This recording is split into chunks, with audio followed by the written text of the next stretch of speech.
Daniel na cova dos leões. Daniel era um homem justo e temente a Deus, que vivia na Babilônia, uma terra distante do seu povo de origem.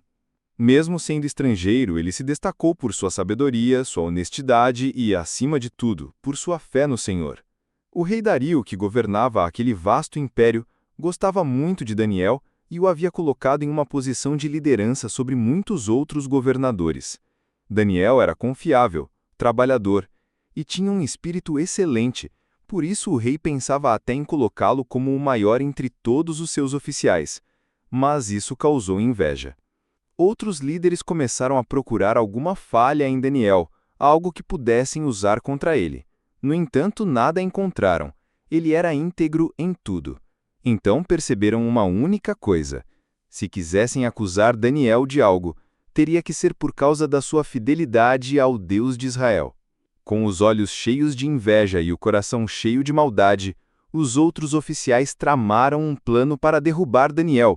Sabiam que ele orava todos os dias, 3 vezes ao dia, com a janela aberta voltada para Jerusalém, e foi exatamente isso que decidiram usar contra ele. Eles foram até o rei Dario e, de forma enganosa, disseram: Ó rei, todos nós concordamos que é preciso estabelecer uma lei especial, que durante 30 dias ninguém possa fazer oração a qualquer deus ou homem, a não ser a ti, ó rei. Quem desobedecer será lançado na cova dos leões. O rei, lisonjeado pela ideia de ser honrado, não percebeu a armadilha e assinou o decreto, tornando-o uma lei oficial, algo que, segundo a tradição dos medos e persas, não poderia ser revogado. A armadilha estava armada. Agora, era só esperar Daniel orar. Daniel soube do novo decreto. Sabia que a lei agora proibia orações a qualquer deus ou homem, exceto ao rei, sob pena de morte. Mas mesmo assim, não deixou de fazer o que sempre fazia. 3 vezes ao dia, ele subia até o seu quarto, abria a janela na direção de Jerusalém, se ajoelhava e orava ao Senhor com gratidão e fé. Daniel não fazia isso para desafiar o rei. Ele fazia porque amava a Deus mais do que qualquer coisa neste mundo. E, como era de se esperar, os inimigos de Daniel estavam espreitando. Eles o flagraram orando como sempre fazia, e correram imediatamente ao rei para denunciá-lo. Ó rei, lembra-se do decreto que assinaste? Daniel, aquele dos exilados, não te respeita. Ele continua orando ao seu Deus 3 vezes ao dia. O plano deles estava funcionando. Agora tudo dependia da reação do rei. Ao ouvir a acusação contra Daniel, o rei Dario ficou profundamente angustiado. Ele gostava de Daniel e reconhecia sua lealdade, sua sabedoria e seu caráter. O rei tentou de todas as formas encontrar uma maneira de salvar Daniel. Durante todo o dia pensou em uma saída, mas não havia o que fazer. A lei dos medos e persas não permitia que nenhum decreto fosse revogado, nem mesmo pelo próprio rei. Ao entardecer, os conspiradores voltaram a pressioná-lo. Ó rei, sabes bem que nenhuma lei dos medos e persas pode ser anulada. Com o coração apertado, o rei não teve escolha. Ele ordenou que Daniel fosse lançado na cova dos leões. Mas antes de fazê-lo, olhou nos olhos de Daniel e disse com fé: O seu Deus, a quem você serve continuamente, há de livrá-lo. E assim, Daniel foi levado para a cova, sem resistir. A cova era escura, fria e cheia de leões famintos. Era um lugar de morte. Os soldados colocaram Daniel lá dentro e em seguida fecharam a entrada com uma grande pedra, selando com o anel do rei e dos nobres para que nada pudesse ser mudado. Lá dentro, Daniel estava só, aos olhos humanos, mas no mundo espiritual ele não estava abandonado. Enquanto isso, o rei Dario voltou ao seu palácio, profundamente triste. Ele recusou comida, música e descanso.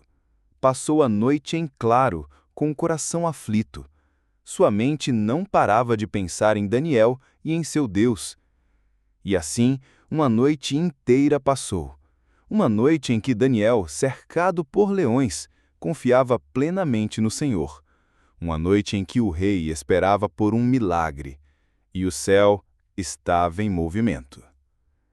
Logo ao amanhecer, o rei Dario se levantou apressadamente e correu até a cova dos leões.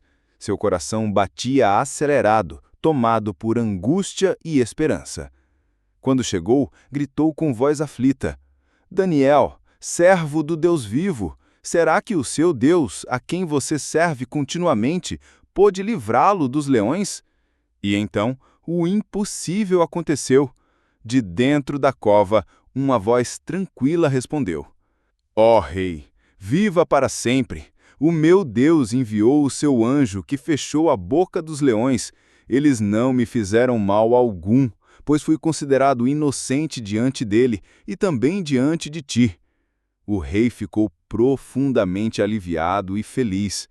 Mandou que tirassem Daniel da cova imediatamente, e quando o retiraram, não havia nele sequer um arranhão. A Bíblia diz, porque confiara no seu Deus. A fidelidade de Daniel havia vencido, e o céu havia respondido. Com Daniel são e salvo diante de todos, o rei Dario se encheu de indignação contra aqueles que haviam tramado sua queda. Eles haviam manipulado a lei, mentido e conspirado contra um homem justo. Agora seriam responsabilizados por isso. Por ordem do rei, os homens que haviam acusado Daniel, junto com suas famílias, foram lançados na mesma cova dos leões. A Bíblia relata que antes mesmo de tocarem o chão, os leões já os haviam atacado, mostrando que os animais estavam, sim, famintos. O que havia acontecido com Daniel foi claramente um milagre. Os leões estavam prontos para devorar, mas Deus havia enviado seu anjo para protegê-lo. Esse momento selou diante de todos a verdade. Daniel servia a um Deus vivo, poderoso e fiel, que não abandona os seus. A justiça foi feita e o nome do Senhor seria exaltado. Após tudo o que viu e presenciou, o rei Dario ficou profundamente impactado com o Deus de Daniel. Então, ele tomou uma atitude inesperada e poderosa. Escreveu um novo decreto e o enviou a todos os povos, nações e línguas do império. O rei proclamou: Paz e prosperidade, faço este decreto. Em todo o meu domínio, todos devem temer e reverenciar o Deus de Daniel, pois ele é o Deus vivo e permanece para sempre. Seu reino jamais será destruído e seu domínio nunca terá fim. Ele liberta, salva, faz sinais e maravilhas nos céus e na terra. Foi ele quem livrou Daniel do poder dos leões. Com isso, o nome do Senhor foi exaltado em todo o reino. Daniel foi honrado e permaneceu em posição de autoridade. Mais uma vez, a fidelidade a Deus trouxe não só livramento, mas glória ao seu nome. A história de Daniel na Cova dos Leões nos ensina preciosas lições que continuam ecoando até hoje. Fidelidade vale mais que segurança. Daniel escolheu honrar a Deus mesmo sob ameaça de morte. A oração é uma arma poderosa. Foi orando que Daniel manteve sua comunhão com Deus e foi sustentado em meio ao perigo. Deus é fiel aos que confiam nele. Mesmo quando tudo parecia perdido, o Senhor mostrou seu poder e livrou Daniel. A fé de um só pode impactar uma nação inteira. O testemunho de Daniel tocou o coração do rei e glorificou o nome de Deus por todo o império. Você também pode ser como Daniel. Não deixe de confiar, orar e ser fiel, mesmo nos momentos mais difíceis. Deus ainda fecha bocas de leões hoje. Se essa história tocou seu coração, curta este vídeo, compartilhe com alguém que precisa ouvir isso, inscreva-se no canal para mais histórias da Bíblia e comente aqui embaixo com um Amém, Glória a Deus ou sua parte favorita da história. Isso ajuda muito e nos inspira a continuar espalhando a palavra de Deus.